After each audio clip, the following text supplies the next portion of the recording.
Throughout World War II, there were a number of German generals who committed scores of war crimes and atrocities. As the war was coming to an end, Allied authorities sought to try and capture these prominent members of the Wehrmacht and to then bring them to justice at Nuremberg, and a lot of them managed to live out the rest of their lives relatively quietly. But those generals who were tried were often sentenced to death for their war crimes. Some inside of the Soviet Union were even publicly executed in front of crowds of thousands, and some were even taken out to a firing range and were shot, for example, by American firing squads. In this video we look at 5 German generals who were executed for their crimes that they committed during World War II. To support our channel, please make sure to subscribe.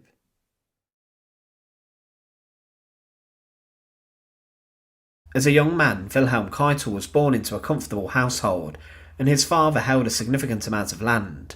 But after finishing school, he sought a career inside of the German military. He started off as an officer cadet inside the Prussian army, but was not allowed to join the cavalry because he was viewed as a commoner, so he had to settle in a field artillery regiment. As World War I broke out across Europe, Keitel was fighting in Flanders on the Western Front and in the trenches, but he was seriously injured when a shell fragment hit his arm, and he spent a period of time recovering. But more promotions came as he was made a captain, and at the end of the conflict he was a member of the Reichswehr, the Treaty of Versailles limiting German army, which was made up of initially only 100,000 soldiers.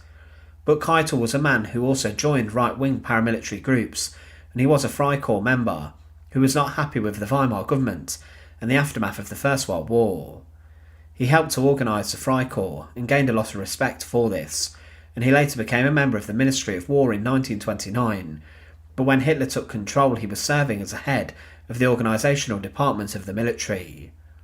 Keitel was a man who was a key part of Hitler's plans, and he was someone who was very loyal to Hitler. Hitler wanted to rearm Germany in secret and build up its military might, ready for another world war, and Keitel helped in organising secret projects to build tanks and recruit forces into the army, breaking the terms of the Treaty of Versailles. He was later in 1939 made a Major General and was appointed the Chief of the Reich Ministry of War's Armed Forces Office. But Hitler in 1938 seized command of the German army, and Keitel was then given his highest ranking position, the Chief of the Oberkommando der Wehrmacht, which made him practically the Minister of War, and he was now seen as the most senior soldier in Germany, and he was always at cabinet meetings with Hitler. But to many inside of Hitler's government, Wilhelm Keitel was nothing more than a yes-man, and someone who Hitler had control of. He was a puppet and Keitel would do anything Hitler wanted, and he was actually seen as rather terrible at his job. Keitel was the Chief of Staff and Hitler's number 2 in the armed forces, and some even mocked him, calling him La Keitel, calling him nothing more than a lackey, and Goering even referred to him as a nodding donkey. Hitler would unleash some brutal tirades aimed at Keitel, and it was once said that he has the brains of a movie usher, but was made the highest ranking officer in the army, because the man is as loyal as a dog. Keitel, though, was the front of the German army's efforts during the Second World War, and he referred to Hitler as the greatest commander of all time when German forces powered through Poland and then into France. He was present in the negotiations regarding the French surrender, and Hitler would then turn his ideas towards the Soviet Union, and he planned Operation Barbarossa. In secret and in his mind, Wilhelm Keitel knew that this was possibly a step too far for the German army in 1941. However, he did not object to it, and also refused to hear anyone's concerns who voiced them. Hitler had overall say with the German military at the time, but Keitel would, as the war went on, continue to carry out whatever the dictator wanted. When a bomb exploded inside of Hitler's Wolfslayer headquarters, Wilhelm Keitel was put to work punishing those members of the military who had plotted the coup. This resulted in the executions of around 5,000 people. However, at the end of the conflict he stayed close to Hitler in the Führer bunker and continued to be a part of the daily war briefings. At the end he did decide to try and flee, and he managed to get to Flensburg to join up with the government headed up by the new president of Nazi Germany, Karl Dönitz, following Hitler's death. However, he was arrested days later, and he signed the German unconditional surrender. Keitel was then brought to the Nuremberg trials, and it was said he had full understanding of the invasion of Poland, and also he knew much about the mass slaughter of civilians at the hands of the Einsatzgruppe inside occupied lands. Keitel's signature was also on a number of illegal documents, which gave permission for soldiers to execute prisoners of war without a trial. Keitel believed it was his job to rid the world of Bolshevism, and he ordered the executions of communists, and signed further decrees that allowed the killing of enemy commandos without trial too. Whilst at the Nuremberg trials, he was indicted on all 4 counts and charges, and these illegal orders came back to haunt him. He knew that these were against the rules and laws of war, but he said he could not go against Hitler's wishes.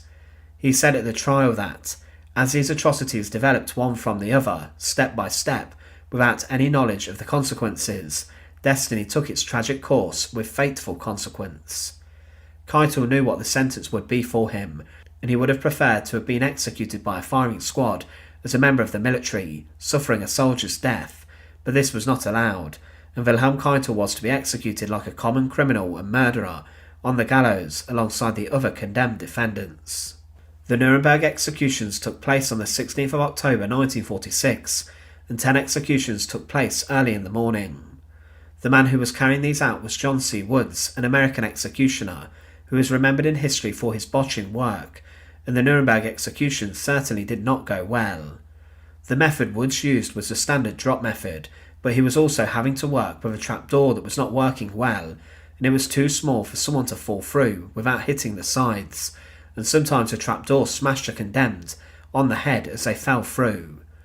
Wilhelm Keitel's execution was one of those that did not go well at all. He was executed second following Joachim von Ribbentrop, the Nazi foreign minister, and he was the first military commander or leader to have been executed under the concept of international law, which brought professional soldiers to justice for their war crimes and actions. He walked into the execution chamber 2 minutes after von Ribbentrop had plunged through the trapdoor, and the body of the foreign minister was still writhing around behind the curtain on the first scaffold, and the tight rope could be seen. Keitel, when he entered the room, seemed rather relaxed to begin with, and witnesses claimed he had his head held high, whilst the executioner's assistant secured his hands together, and he confidently then strode towards the gallows. He confirmed his identity and then walked up the steps of the gallows, almost as if he was expecting to receive some form of salute from the guards. He did not need the assistance of the American guards and seemed to pride himself on going to his death all by himself. When prompted for any final words, Wilhelm Keitel stated that, "I call on Almighty God to have mercy on the German people. More than 2 million German soldiers went to their deaths for the fatherland before me. I now follow my sons, all for Germany." After this, John C. Woods then placed a black cap over his head so he could not see what was happening. Then the noose was firmly secured around his neck. Woods positioned Keitel over the trapdoor. He then released this, and Keitel went through the trapdoor, but things noticeably did not go well. Keitel's neck was not snapped by the noose, and it took a staggering 24 minutes for him to die. As he fell through the trapdoor too, the door smashed him on the head, and he was left bleeding heavily from behind the curtain, and this was not intended. Keitel behind the curtain slowly strangled to death, and he was convulsing, but Woods then continued with the hangings, leaving Wilhelm Keitel to succumb to his arduous and lengthy fate. Woods, the executioner, later claimed that, "I hanged those 10 Nazis and I'm proud of it. I wasn't nervous. A fellow can't afford to have any nerves in this business. I want to put in a good word for those GIs who helped me. They all did swell. I'm trying to get them a promotion. The way I look at this hanging job, somebody has to do it. I got into it kind of by accident, years ago in the States." Woods showed little bother about these botches, and was more concerned that he executed the Nazis like Keitel, rather than the manner in which he did it. Wilhelm Keitel was a man who appeared to many as the most senior figure of the German army's command. However, he was simply a man who was just very loyal to Hitler, and who would carry out anything the dictator wanted. He was a soldier who flagrantly knew he was breaking laws and rules of war when he issued illegal orders, and he knew that his actions resulted in the executions and slaughter of thousands of people. But inside the execution chamber of Nuremberg prison, he experienced a horrific execution which did not go how it was intended to. Alfred Joseph Ferdinand Jodl was born on the 10th of May 1890 in Bavaria. As a child, it's assumed he had a rather normal family life, and he attended a school in which was linked to the military, and it was clear that Jodl would have a career from this in the army. He was from a rather affluent family, with his uncle being a psychologist at the prestigious University of Vienna, and his younger brother would also go on to become a general in the army. As the First World War broke out, he was pressed into service on the Western Front, serving in a battery unit. He was there at the very start of the conflict, and despite being wounded in action, he was rewarded with the Iron Cross Second Class. Jodl then returned to the front lines, but was transferred in 1917 across to the Eastern Front, and served here but then returned west. He won the Iron Cross First Class, and following the end of the First World War, he remained within the military. After the Treaty of Versailles was signed, Germany was allowed an army of no more than 100,000 soldiers, greatly minimising the strength and numbers of the army. Alfred Jodl was one of the lucky ones remaining as a soldier in the then labelled Reichswehr, and within this he was a greatly respected and well thought of soldier. Alfred Jodl first saw Adolf Hitler in 1923, when his power was virtually nothing. 3 years earlier, Adolf Hitler had become the Nazi Party's leading public speaker and propagandist, and as time went on, he then increased his stranglehold over the Nazi Party, becoming the leader. It was in 1923 when Hitler attempted to take control of Munich and subsequently be declared the President of Germany in the Munich Beer Hall Putsch. Jodl met Hitler before, and he became attracted to the Nazi ideologies and became a staunch supporter. As the 1920s continued and Hitler was released from prison, Jodl continued to help the group gain support, but he also continued his own rise through the ranks of the military. By 1935, he had risen to the rank of Major General. He met with Hitler before the Second World War broke out, and he must have impressed Hitler with his experience in the battlefield. Because of this, he was initially assigned as a commander of the 344th Division after the Anschluss of Austria, in which Austria was absorbed into the German Empire. After this, Jodl was then picked by Hitler to serve as the Chief of Operations Staff for the Oberkommando der Wehrmacht, the OKW. The OKW was the High Command of the Armed Forces and oversaw the Army, Navy and Air Force. As the conflict continued, it had responsibility for the Second World War on all theatres except the fight against the Soviet Union on the Eastern Front. Alfred Jodl found himself as a deputy to the chief of the OKW, Wilhelm Keitel, a man regarded by many as a yes-man for Hitler, and also found himself as the Chief of Operations Staff. He gained this job shortly before the invasion of Poland took place, and he was integral to the planning of the war and different invasions and operations, with Hitler seeing him as competent and effective. The OKW ran military operations on the Western Front, in Italy and in North Africa, but there was a degree of fragmentation between other groups, such as the Luftwaffe, who established their own command. The OKW would be led by Keitel, who reported to Hitler himself throughout the whole of World War II. Alfred Jodl acted as a leader and a chief of staff during the invasions of Norway and Denmark, making key strategic decisions in regards to these specific operations. Throughout the war, Jodl was confident about the German army and was convinced that the Germans would defeat Britain during the Battle for Britain, and believed an invasion would then take place. One of the biggest elements facing Jodl at the Nuremberg trials after the war was the fact he signed 2 military orders which were against the rules of war, were unjust and were criminal. Firstly, Jodl signed the Commissar Order on the 6th of June 1941, just before the outbreak of Operation Barbarossa.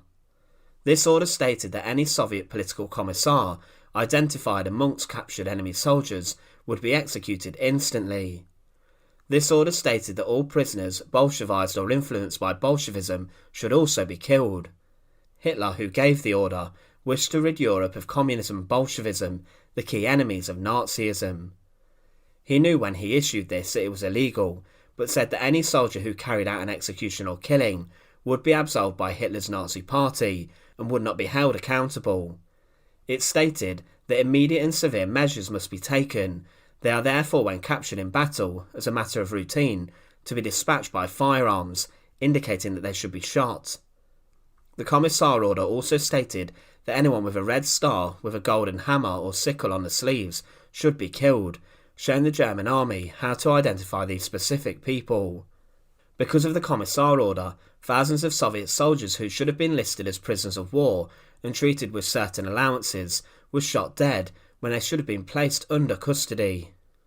The other order Jodl signed was the Commando Order, signed on the 28th of October 1942. This stated that German armed forces should execute and kill all Allied commandos found in Europe and Africa without trial, if they are in uniform or not, and even if they attempt to surrender. This was allegedly issued by the OKW to combat the fact the Allies were allegedly violating the Geneva Convention and that commandos had been ordered to kill German prisoners. The secret order was carried out and said that any commander or officer who refused to carry it out would be punishable under German military law. It resulted in dozens of illegal executions and war crimes. Jodl, signing these orders, virtually signed his own death sentence after the war was over, with both the illegal documents resulting in lots of war crimes. As the conflict continued, he spent time at Wolf's Lair, Hitler's Rastenburg headquarters in East Prussia, and continued to be promoted. During the 20th of July plot to assassinate Hitler, when Klaus von Stauffenberg bombed the Wolf's Lair, Jodl was present in the room when the briefcase bomb went off and was injured, suffering a concussion. As the war turned against the Germans following the Normandy invasion and the Battle of Stalingrad, the enemies of the Nazis pushed the Germans back, and defeat was inevitable for Germany. Hitler, whilst Berlin was crumbling around him, shot himself, but instructions were then carried out, appointing Grand Admiral Karl Dönitz as his successor as the President of Germany. It's clear Dönitz must have respected Jodl, as when he formed his government in Flensburg, Jodl was there and was awarded the Knight's Cross by Dönitz. Jodl probably thought that he had a role in restoring Germany after World War II, and he signed the German surrender on the 7th of May 1945 as a representative of Dönitz, and then a week later when Wilhelm Keitel, his superior, was arrested, Jodl became the chief of the OKW, which was basically pointless with the curtains closing on World War II. Jodl was arrested with the rest of the Flensburg government by the British and was taken to a prisoner of war camp before he was brought to Nuremberg to face war crimes trials.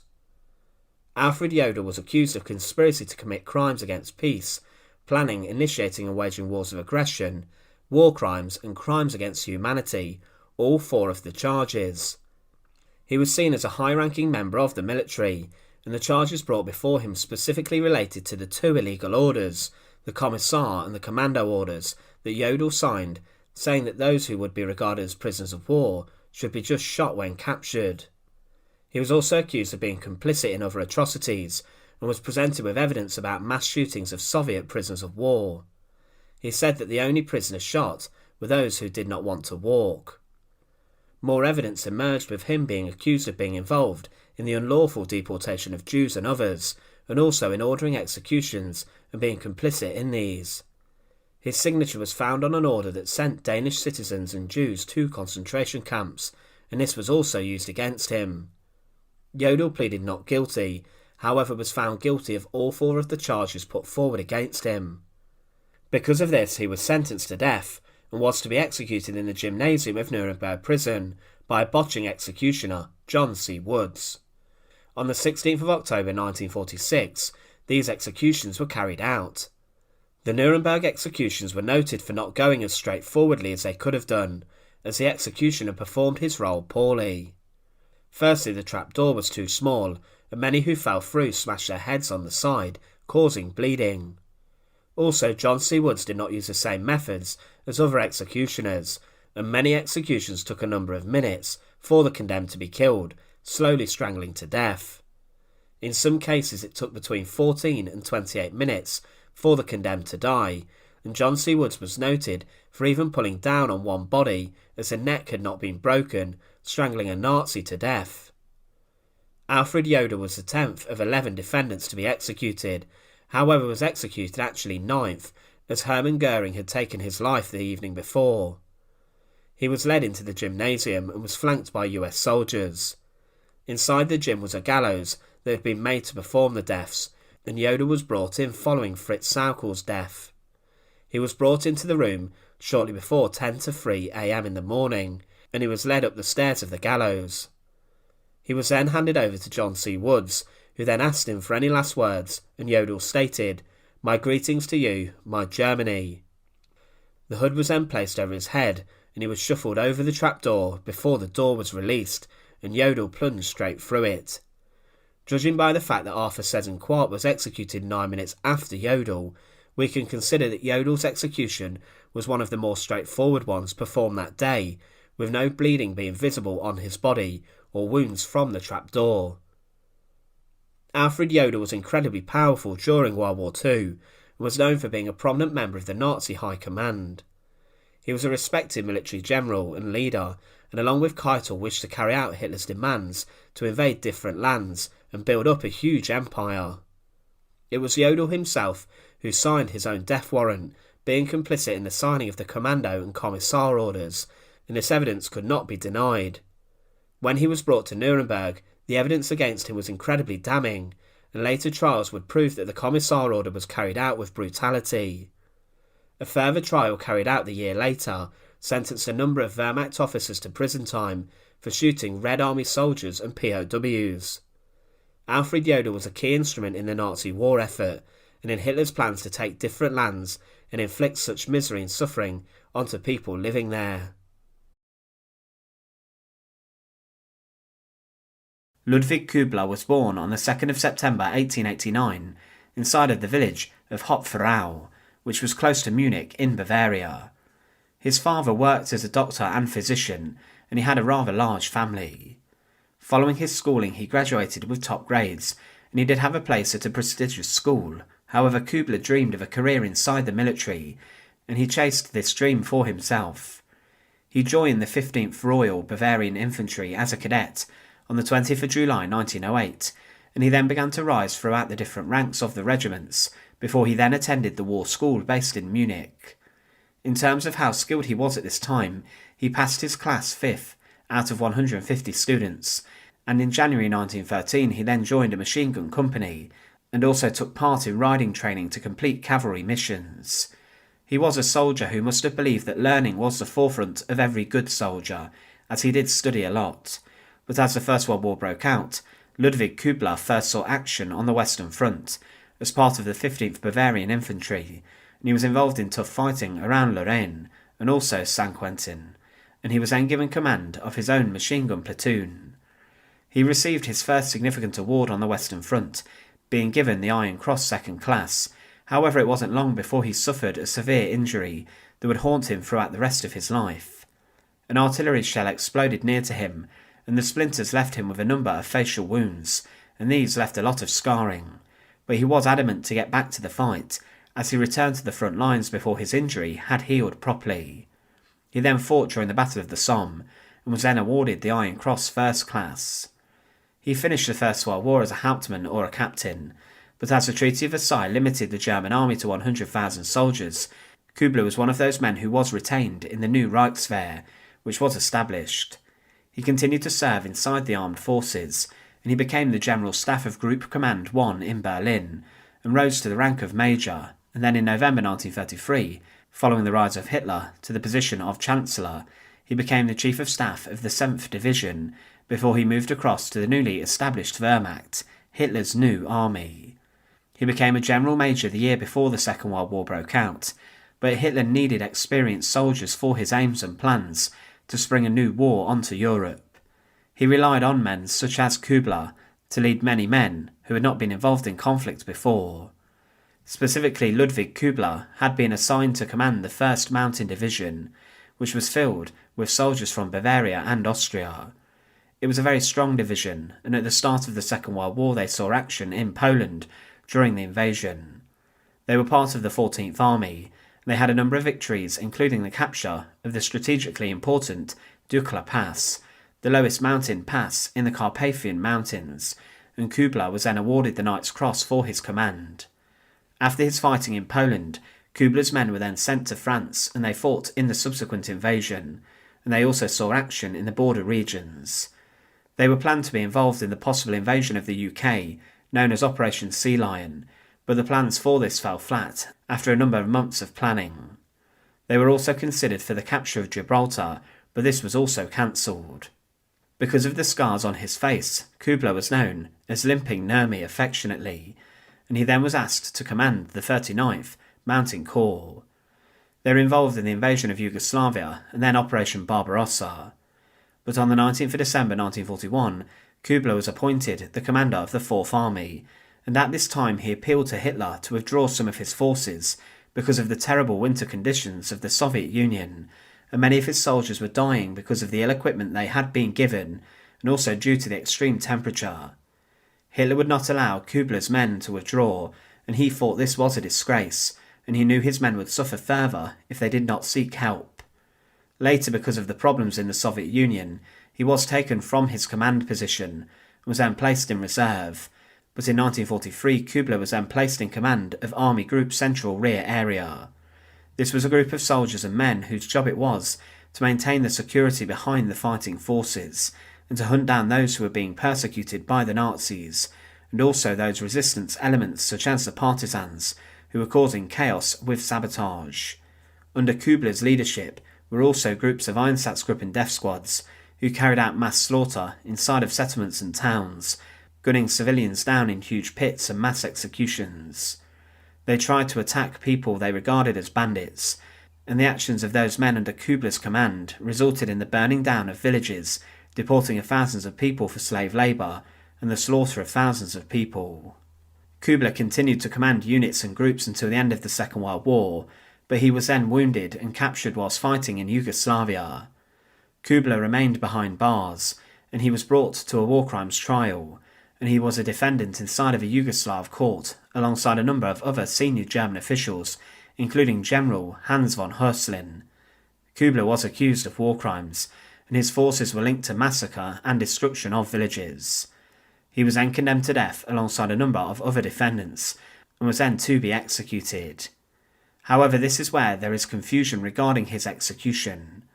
There are many accounts that state that Ludwig Kubler was executed by hanging, on a gallows or possibly a hanging post or pole, but this was not the case in my opinion. The evidence discovered around this is in the death notice and certificate that was given following the execution of Ludwig Kubler and the other men.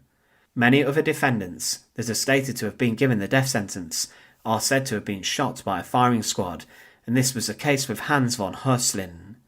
He was also condemned for war crimes by the same Yugoslavian court, and he was executed on exactly the same day as Kubler was, in the very same place.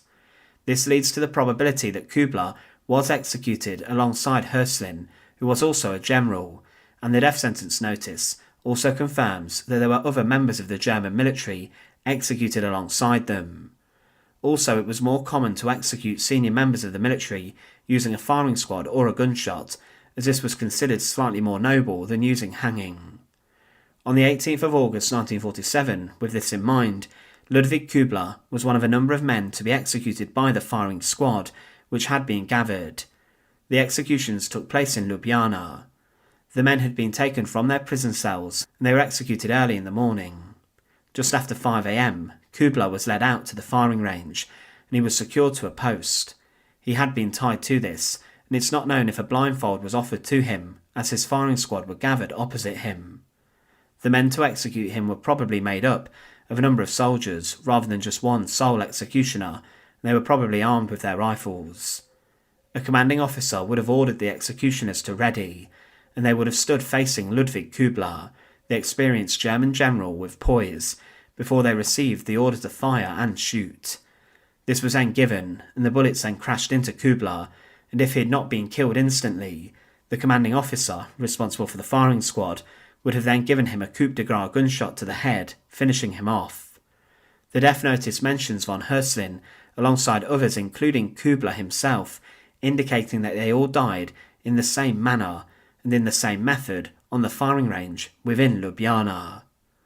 Ludwig Kubler was a senior member of the German military who fought in 2 world wars, and he commanded thousands of soldiers throughout his career. His forces during the Second World War were responsible for a number of war crimes, and specifically for this he was executed. There is some doubt as his execution method, but it is most probable that he was condemned by gunshot and a firing squad rather than using the gallows as has been previously listed. Adolf Hamann was born on the 3rd of September 1885, and when he was 16 he joined the German army. He enlisted in the Schwerin 89th Grenadier Regiment and remained part of the army for decades.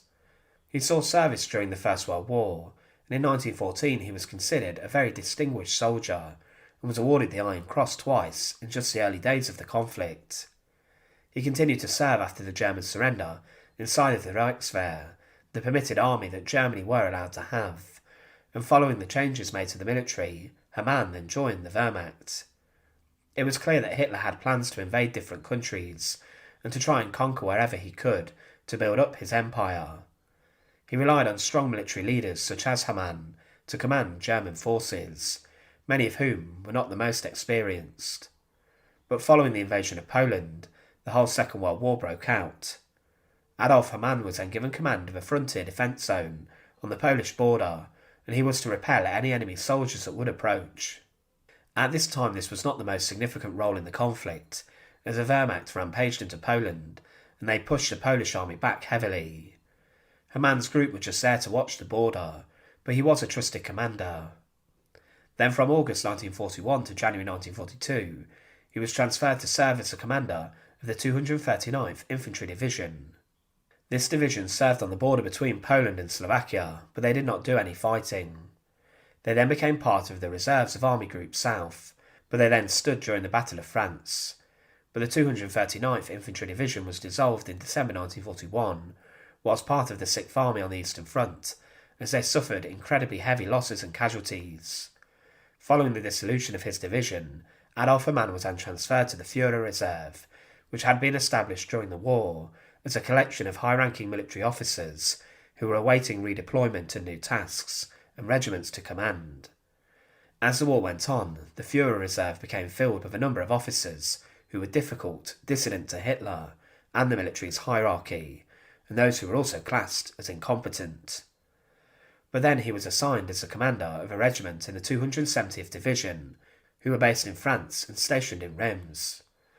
But then on the 1st of June 1942, Hamann was promoted to become a Major General, and he was then sent to the Eastern Front. He became the military commander of Oryol, which was a German-occupied area inside the Soviet Union. He fought on inside the Soviet Union, but then during the Battle of Kursk, which is touted as the largest tank battle in history, Adolf Hamann was still commanding Oryol, and he was then appointed the chief of Gruppe Hamann, which was a special support group made up of different forces. This was only a short-lived detachment, but then Hamann became the commandant of Bryansk. During the Battle of Bryansk, the Soviet Red Army lost over 80,000 soldiers who died in and around the city, and over 4,000 were injured or put in hospital. But the Germans then also took 50,000 prisoners before moving on. Hamann then became the commandant of Bryansk, and during the encirclement, the Germans destroyed all of the Red Army forces, defending the southern approach to Moscow. They were brutal in their actions, and executed many people inside the city, and killed a number of civilians, and under Hamann's control, there were a number of war crimes committed. But then when Bryansk was retaken by the Soviet Red Army, he was transferred to become a military commander of a city in Belorussia, which had been occupied. But then Hamann became the commander of the 383rd Infantry Division, and this division had been involved in the Battle of Kursk. However, when the Soviets launched Operation Bagration on the 23rd of June 1944 and pushed the German forces back heavily, the division was surrounded, was completely destroyed and massacred, and it was then dissolved. The forces had been completely overwhelmed, and inside of Bobruisk, where Hamann was also a commander, his city had been encircled, and he along with the garrison were taken prisoner. His capture was seen as a major coup by the Soviets, and because of their successes in the military, they then rounded up all their prisoners of war that had been captured during Operation Bagration.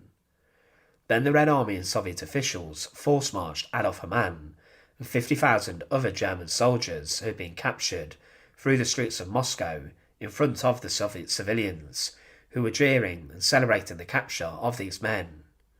But then Adolf Hamann was brought into trial, and on the 30th of December 1945, a Soviet military tribunal presented charges to him, in which he was accused of many war crimes against the civilian populations of Bryansk. As the commander, he was considered responsible for the executions of civilians inside of the city, and for this he was quickly sentenced to death. But inside of Bryansk, the place where Adolf Hamann was responsible for during much of the conflict, Hamann was then, following his death sentence, taken to a gallows. He was led up the steps of the gallows, and then a Soviet executioner quickly placed a noose around his neck before the stool was removed and he was left hanging. He was executed on the same day as his death sentence had been given, and the Soviet executioners did not wait around to execute him. Adolf Hamann was a high-ranking German general who had been given a number of significant jobs during the Second World War. He was the commander of a number of cities and was responsible for keeping the civilian population down inside of these. But then, under his control, a number of war crimes took place, but for the Soviets he was seen as a significant capture, as he was a general after all, and he was a man who had significant involvement in the German military for many different decades. Anton Dostler was born on the 10th of May 1891, inside of Munich in Germany. He had a normal upbringing, but at an early age he did sign up to become a member of the German armed forces and the military. Dostler joined the army in 1910, and this would begin his decades-long service inside of the armed forces. He began his life in the military as a junior officer, and he would serve during the First World War. It's not known how much action Dostler saw during World War I, but he would emerge as a respected member of the armed forces. He returned to life following the war, and he would become one of the men who remained inside of the limited German army. Following the end of World War I, the German army was restricted to 100,000 soldiers, and Dostler was part of what was known as the Reichsheer, and he would continue to rise into senior positions within the army. At the beginning of the Second World War, and during the invasion of Poland, he would work as a Chief of Staff for the 7th Army. The 7th Army would work defending the French border region at the start of the war, and Anton Dostler was involved in making sure that Germany was not invaded at any part by the French or enemy forces. At the time, the Germans were on the offensive and were not the defensive ones, and the armed forces on their enemies were concentrated on fighting them on their own lands rather than invading. This meant that Dostler's job was relatively easy and straightforward. However, transfers came for Anton Dostler, and he then commanded the 7th Army Corps and was moved from the Eastern Front to work inside of Italy, and he served as the commander of the Venetian coast. He was a man who was very well trusted and was seen as a competent general inside of Italy, and he would be responsible for a war crime that would secure his execution. On the 22nd of March 1944, there were 15 American soldiers, including 2 officers, who landed onto the Italian coast. They would land 15 kilometres north of La Spezia, which was deep behind enemy lines. This was Operation Ginny 2, a mission in which the American commandos would try to conduct sabotage upon the German army during the Italian campaign. The plan was to blow up railway tunnels, which would break off communications and transport links for the Germans in central Italy. A previous attempt to do this failed, as the commandos could not find the tunnels, but a second try saw the American soldiers being dropped again in the wrong place. These men were dressed in proper American uniform. They did not have civilian clothing. They were dressed in the correct uniform, that if they should be captured, they should have been treated as prisoners of war. 3 of them did wear paratrooper boots, and some did have their jackets turned inside out to hide any American Army insignia. They had no markings that said they were linked to the Office of Strategic Services, and they were armed with Colt 45 pistols, fighting knives, and 6 of the men had machine guns. The plan was to destroy a tunnel at Framura, between La Spezia and Genoa, but the men knew they were in the wrong place and wrong area. They then had to try and hide out, before they would hopefully be rescued, and they would hide in the day and then during the night try to establish contact with their PT boats, and then try to carry out the mission. The Americans left their rubber boats and explosives to blow the bridge where they could, and near to Carpeneggio they found an empty barn. But on the 23rd of March, 2 men tried to find food, and then encountered a farmer who did help them. But around the same time, an Italian fisherman spoke with local fascist policemen, who then found the boats of the Americans, and they then located the explosives. These then spoke to the German command detachment, and then a search party was assembled to sweep the area. But all of the 15 soldiers who were hiding inside of the barn were captured following a short bit of fighting. They were then taken to the German headquarters of the 135th Fortress Brigade, based in La Spezia. 14 of these men did not give over any information. However, one would tell under torture the full information of the commando raid and how they were planning to blow up the tunnels. This was then sent to the offices of Anton Dostler and the headquarters of the 75th Army Corps, and Dostler then spoke to his superior, Field Marshal Albert Kesselring, about what had happened. Dostler wanted to know what to do with the prisoners, and then Kesselring said the men should be executed in accordance with the commando order, the decree stated by Hitler that any Allied commando should be executed without trial. One of Dostler's assistants had refused to sign the order, as he knew these men were in proper uniform and that they should have not been executed. But Anton Dostler would be the one who signed off the execution order, and Colonel Olmers, a man of the 135th Fortress Brigade, was ordered to carry out the execution, but he did not want to do this. He asked Dostler to delay, but Dostler refused to allow any concessions. There were further attempts to stop the Americans, but all 15 of them were executed in the morning of the 26th of March 1944 at Punta Bianca. The American soldiers were lined up by the Germans on a rocky outcrop, and they were then executed and were buried in a mass grave. It was this order that resulted in Anton Dostler himself being sentenced to death. Following the invasion of Italy, he was captured, and the American forces took him as a prisoner of war, but they discovered what had occurred with the commando team. Because of this, Dostler was found responsible, and he was placed on trial on the 8th of May 1945, and he was accused of war crimes. His military tribunal occurred at the seat of the Supreme Allied Commando, based in the Royal Palace in Caserta, and it would be the first Allied war crimes trial of World War II.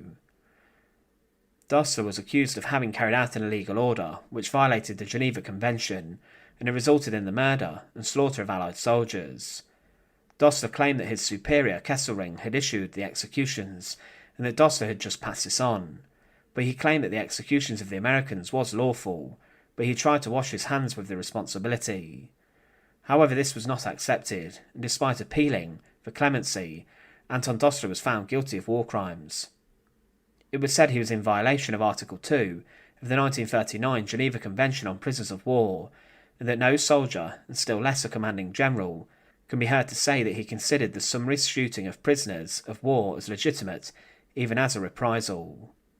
But Dostler was a convicted war criminal, and the appeals were based upon the clothes that the Americans were wearing, as if they were found to have been in disguise as civilians or German soldiers, then their executions would have been deemed lawful, as they would have been classed as enemy spies. But due to the fact they were wearing American uniforms, it was classed as a war crime.